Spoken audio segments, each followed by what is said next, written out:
In today's video, I'm going to show you how to enable startup programs in Windows 11.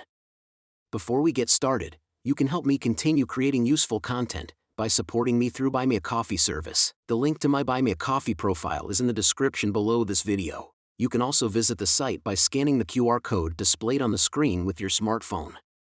Any amount you choose to donate will be incredibly valuable to me. Thank you for your support and attention. Let's get started. The first step is to open Task Manager. You can do this by right-clicking on the taskbar at the bottom of your screen and selecting Task Manager from the menu. In the Task Manager window, click on the Startup Apps tab. Here, you'll see a list of programs that are configured to launch at startup. To enable a program, simply right-click on it and select Enable. After enabling the programs you want to launch at startup, go ahead and restart your PC to apply the changes. Keep in mind that enabling too many startup programs can slow down your PC's startup time. Consider enabling only essential programs that you use frequently. That's it.